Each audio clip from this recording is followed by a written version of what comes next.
Hello and welcome to EEXSport Talk. I'm your host, Gift C. Enyadike Jr., joined once again by my father, veteran journalist, sports analyst, and businessman, Emeka Enyadike. The World Cup group stage is reaching its climax. Some teams have already qualified, the knockouts, others are fighting for survival, and a few surprise packages are shaking up expectations. But before we start, if you enjoy these conversations, please like, subscribe, comment your stand-up team so far and who you think will win it all. All right, Dad, let's get into it. What right now? We've got a chance to see every team play at least twice. What's your biggest takeaway from the tournament so far? And has anything surprised you about how this expanded format has affected game quality or competitiveness? I think what has impressed me the most is not the games or the results or whatever. It's the fact that, like I predicted before,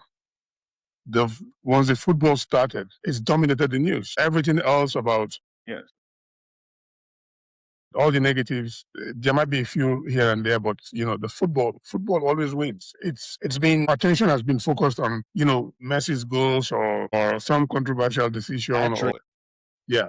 Just So with that every game day, alone. there's a storyline that's coming true. I mean, Messi, 18 goals in World Cup is a huge achievement. And then Ronaldo yesterday Ronaldo scored 2 goals, and with that he became Portugal's all-time leading scorer. But not only that, he set a very incredible record of being the only player to score in 6 consecutive World Cups. In my younger days, when I really tracked the World Cup, someone played 4 World Cups, like Pele. Pele played in 4 World Cups, in 58, 62, 66, and 70. And then you had players like Uli, also German striker, Uwe played 4.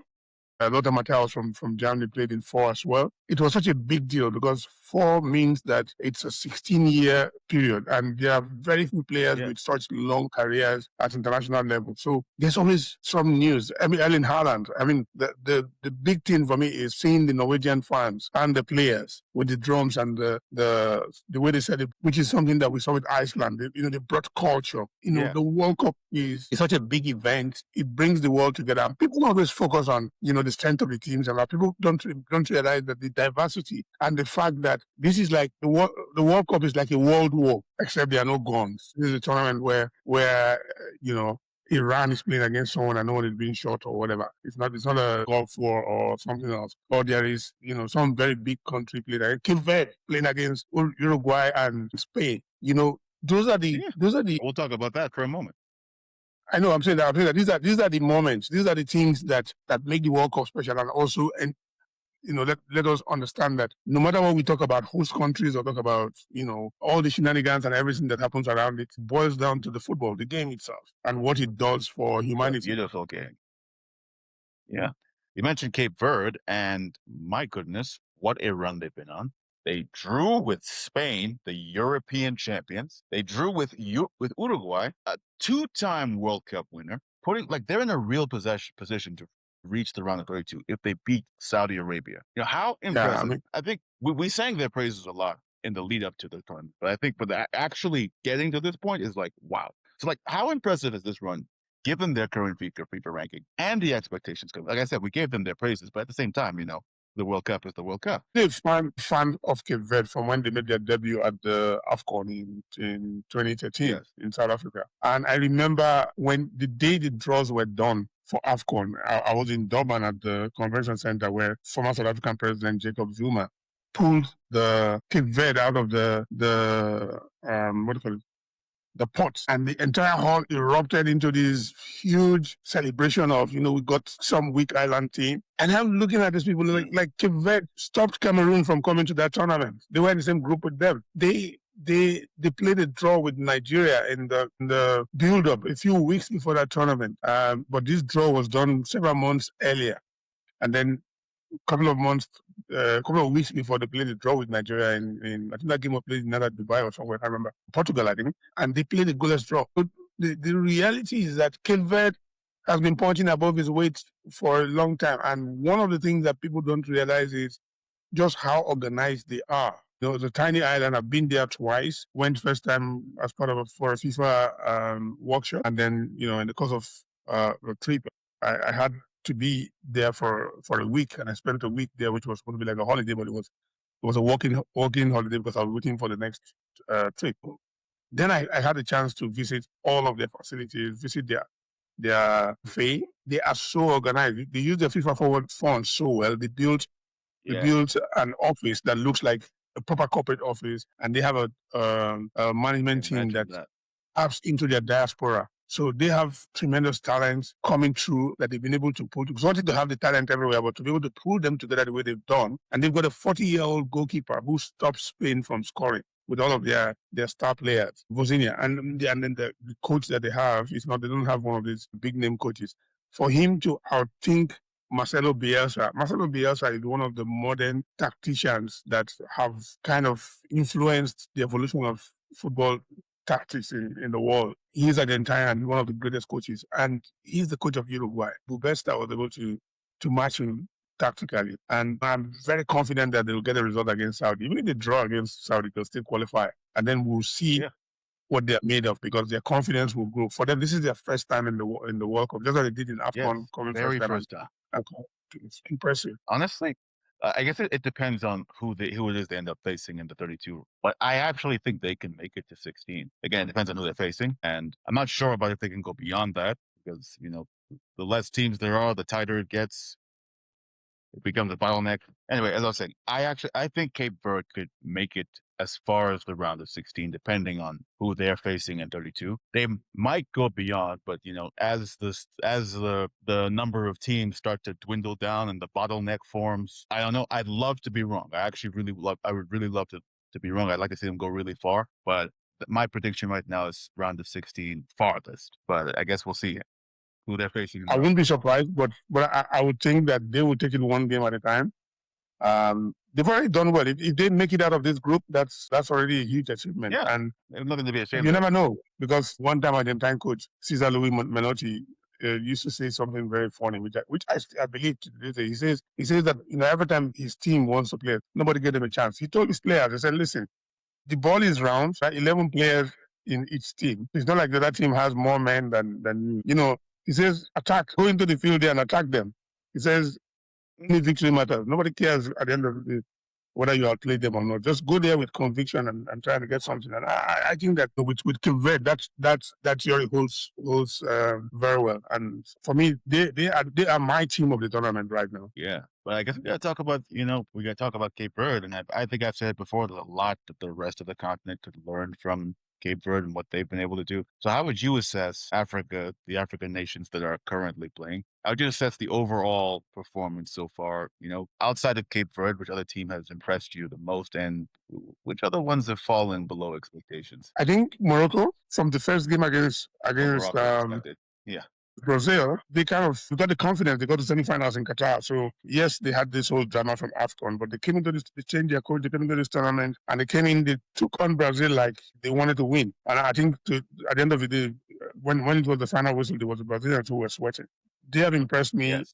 Tremendously. Africa, to a large extent, I would say that the first game against Mexico, they were very poor. They were poor tactically. Selections were wrong, and the mindset. And that's understandable. Those players haven't been to the World Cup since when South Africa was hosting in 2010. So all of these players have no idea what it means to go there, and a lot of them play for Cape Verde has clubs in never the been States. at all, so I don't think that Yes. even counts. No, they haven't been. I'm saying Cape Verde has that never been at all. Cape Verde has never been. But what I'm saying with South Africa is that for a country that really pulled up at some point to go down the way they did, this is a team that's on the rise. This World Cup was kind of a bridge too far for them because the pressure and expectations from back home was in some cases unrealistic because people expected too much from them, and that's why I'm saying that. In terms of Algeria, I'm disappointed because I think that they have enough quality in the team to do pretty well. But I'm glad they eventually won their next game, so they're still within the shout. Tunisia, one thing with Tunisia, they always qualify, but when they get to the World Cup, since '78, I haven't seen them do anything. They were the first African team to win a game when they beat Mexico 3-1. Since then, they're good. They qualify for the tournament. When they get there, they don't seem to show the quality that they have. Ghana, very impressive. Yeah. They showed great tenacity against England. And for good measure, they have Carlos Queiroz, who is a very disciplined coach and has got them, very tight defensively. And they really frustrated England a great deal in that game. Cote d'Ivoire, they have the talent, they have the players, but they're kind of like Holland. They have maybe too many players. Sometimes they don't know what to do with them, and so they fit in the players in a way that sometimes they don't get the best out of them. And then Senegal, you know, African champions in quotes, but probably Africa's strongest team. Maybe it's the pressure. Maybe it's the fact that something I've always said for a long time, which is this issue of changing coaches arbitrarily. It hasn't affected Morocco, by the way, but for Senegal, I think that they need to do a lot better. No reason. They need to do a lot better with their decision making around the structure of the technical crew. They just seem to be missing something, and I think they're missing something from the bench. It's not because they have the best players of all the African teams that have gone to the tournament. But overall, I will say that the African teams have done well. There's this debate about whether we deserve 10 slots. We've seen that there's no African team that got beat so badly. Yes, Tunisia's Algeria in the first game against Argentina. But that's Messi. Messi produced the masterclass. But there are big issues from that game with Algeria claiming that Messi should have been sent off in that game. So I would say that the African teams have done well.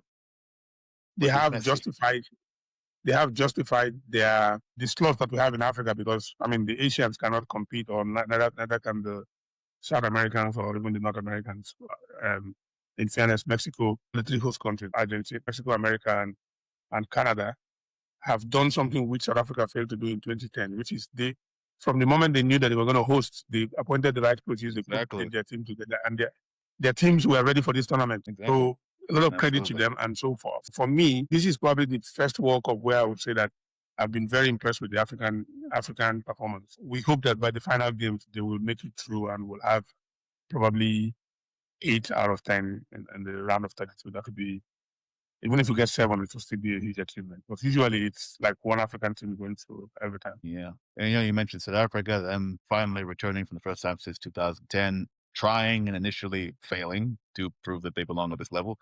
And then we got to talk about, DR Congo. I think you mentioned them. They were returning the first time over 50 years, and they're doing as well as they could given the group. They drew against Portugal, which is like okay. 1-0 loss to Colombia. They still got Uzbekistan, so maybe. But honestly, what have you made of DR Congo's performance? In terms of like the structure, the competitiveness, and also like what does football mean? What does the tournament mean for football in DR Congo, and even in South Africa as well? And what does it mean for football in that country? So right now for DR Congo, the last time they were in the World Cup, they got scandalously defeated 9-0 by Yugoslavia and conceded altogether, I think, 14 goals in that tournament. Brazil beat them 3 and Scotland, I think, beat them 2-0.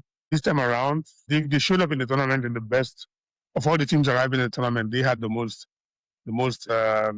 attention from the fans because of their very beautiful outfit. On the pitch, they held out pretty well against Portugal, and they not lost narrowly to Colombia. So I think they still have a chance. And for a country going through all of the Ebola pandemic crisis, I think this would be like Congo has a lot of issues, but I think that going to this tournament is a big boost for them. And I love the Congolese team. They are one really exciting team, and I wouldn't be surprised if they do beat Uzbekistan. Uzbekistan had a good performance against France despite their loss. They really gave cause problems, and maybe if their goal wasn't ruled out, they might have had cause to fight a bit more. So they are a team not to be underestimated. So I think that DR Congo, if they do make it past this round, then they'll grow in confidence. They're a very young team with a lot of players born in the diaspora who have signed up for their motherland, and I think that they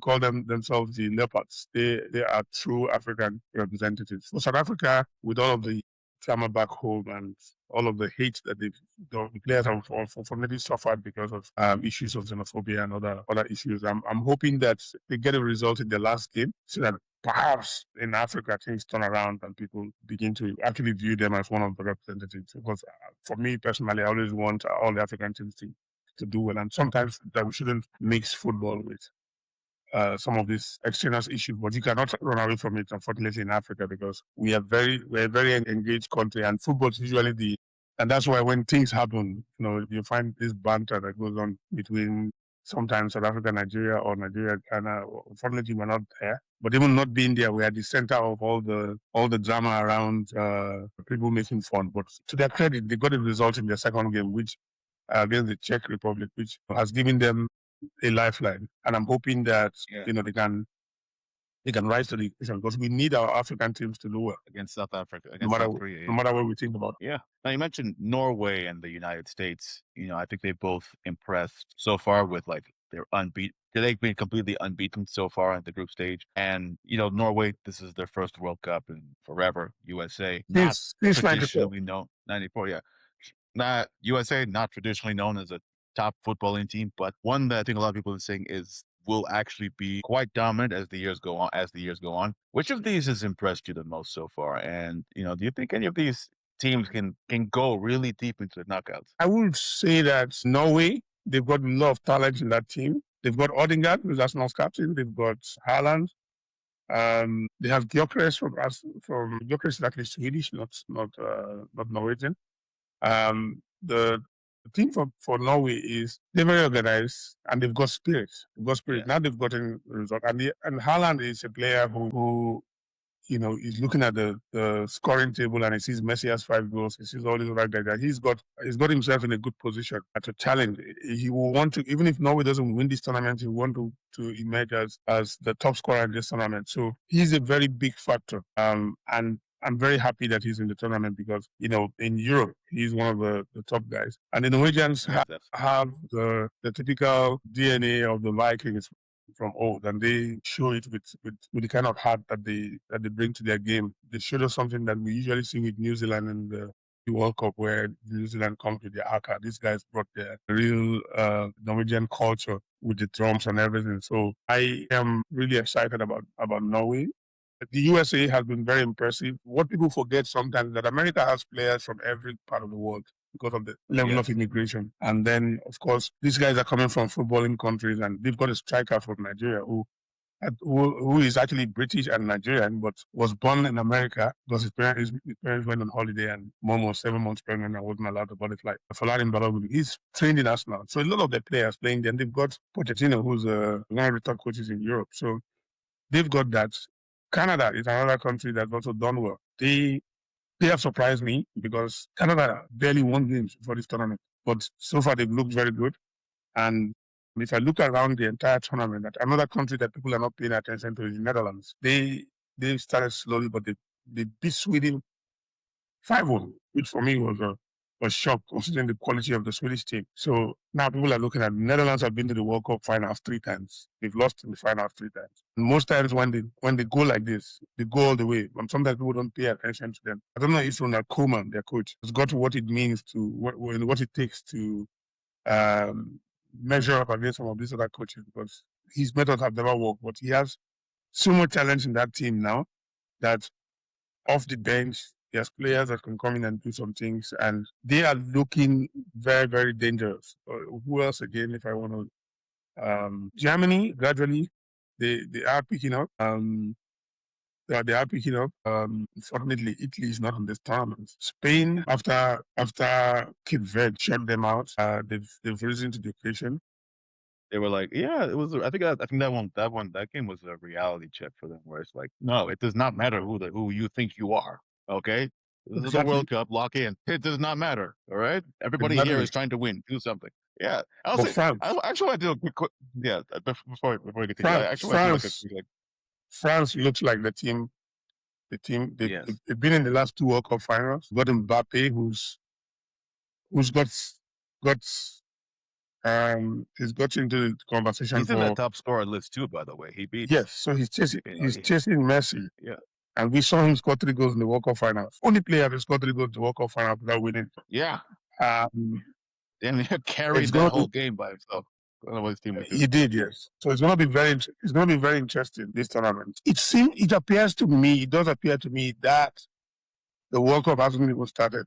I think when we get to the round of 32 and and half the teams are gone, then we know who's remaining. We know what the pathway is. Yeah. Also, briefly, I actually wanted to briefly take a moment to discuss Erling Haaland myself. I will never get over the fact that that man is younger than me. Like, obviously, for a time, there was a time period where I kind of, distanced myself from football. So when I finally came back and he was basically the man in the Premier League, and I just looked him up and I was like, born in July of 2000. I was born in March of 2000. So what do you mean a professional football player in the Premier League is younger than, not even my age, he is younger than me by 3 months, by 4 months, sorry. Younger than me by 4 months. How did that happen? Well, I mean, there are a few more.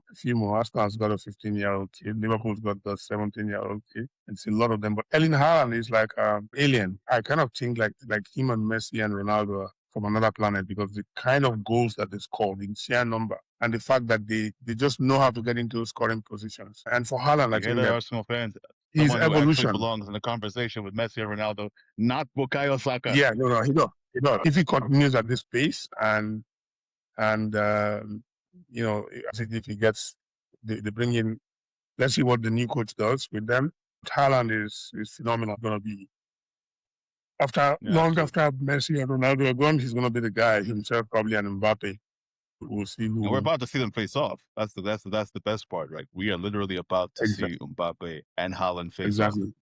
I remember when, I can't remember what year it was where Haaland, he won the Ballon d'Or over Mbappe. People were pissed, People were pissed. That was the season when they were mad.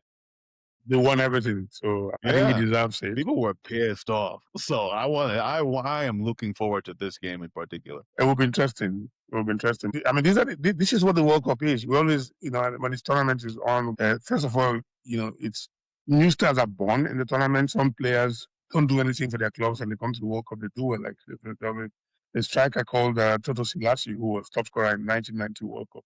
His fame is just built around the World Cup. Rossi for Italy also in a few tournaments back in '82 had been suspended for some scandal, and he came out of suspension and scored a hat trick against Brazil. Not probably the greatest Brazilian team out of the World Cup in '82, and then he went on to score more goals and won the World Cup with Italy in '82. So some players, their entire story is written in the World Cup. For some, it comes from the club. And Haaland, outside of Haaland, who do you see, right? Outside of Haaland and Mbappe, because but who else do you perhaps see as a standout player, so far? And I would say there's a German player. There's a German player called Undav. Undav is the first player who is, I think he's Kurdish, but his original ancestry is Turkish and Kurdish, and he's playing for Germany. And I remember there was issues about him being included in the team, and he's one of these late bloomers who played for some smaller clubs before he kind of broke through. So he came on in the first game and then got on in the second game, and he's got 3 goals now. He's in conversation. There's 3 goals. He's 2 less than Messi, and he's got the most assists in this tournament. So for me, I think he's the one player that I've really been very impressed with, because I know the debate that was on about his inclusion in the team, and then suddenly knowing there's a lot of hype around, should you or should he not be, and then he's in the tournament and he's done well. So one of the reasons I'm looking forward to the next German game is actually to see what he does in that game. King was supposed to show more of his quality against Ghana, but the Ghanaians just kind of denied him. Even he had a late miss in that game. And then Messi and Ronaldo, what can we say? They don't have to play anything. They don't have to show anything other than score goals in this tournament. My worry with Argentina and the dependence on Messi, Argentina has scored 5 goals in this tournament and Messi has scored all. What happens if he gets injured? God forbid. Yeah, I mean, I'm just saying, we've seen it in the tournament. Anything can happen. And it's a long I don't know if people can stop him, because the last game I thought they did everything to stop him, but he just was a bit too much. So they've been trying to stop that man for decades now. It ain't happening. Yeah. France has Dembele. He scored me last game. So the quality is there. A lot of quality is in the French team. Brazil, Vinicius has been amongst the goals. Maybe or maybe not. Maybe we'll see Neymar, or maybe we don't see him at all. And it'll be interesting to see what happens if Neymar were to join that team. The team looks solid, but if you add Neymar to that team and he shows a little bit of what he's capable of, then that might help them because they seem to be missing someone ultra creative in that midfield. It's Brazil, they should be 5-time winners. They should be a bigger threat than they are. They're still a threat, right? But They have people talent. should be terrified. Yeah, they have talent. Yeah, but Brazil should be. Lamine Brazil should Yamal be for terrified to Spain. play Brazil. People are terrified of the name Brazil, but Morocco showed that they were just any other team. They played against Brazil without fear. They played against Brazil like they were playing against their equals, and to a large extent, I think Brazil was lucky not to lose that game. And the Moroccan youngster who scored in that game, Boadi, is another player who's shown what qualities he made of. Matheus Cunha of Manchester United for Brazil has been very good. He's on 3 goals, I think, now. So I want to go. Actually, want to circle back to the point you made about Argentina and their reliance on Messi, and if again, God forbid, something should happen where he's not able to play. With a lot of the big teams, your Argentinas, your Frances, your Germanys, your England, Spain's. Who do you see any weaknesses with these clubs with these nations, that could really be exposed once we start knocking out teams? I think it's the fact that a lot of these teams have players who play in the major leagues in Europe, so they know the players. In the past, some of the smaller teams had players playing in smaller leagues and so on. What has happened with the amount of money in Premier League and Bundesliga and all of those teams? They are signing up players from every part of the world. So suddenly, like France, you have players from everywhere. In the Premier League, you have players playing for Brentford and all of these teams who have become international players for their countries. So when they go into this tournament, they play against these guys week in, week out, and they have this feeling like, we can take them on. So you get into a point where even with all of the hype around these teams, they can still be beaten. Cape Verde showed us they can deny you. They can beat if the game goes to penalties, anybody can win it.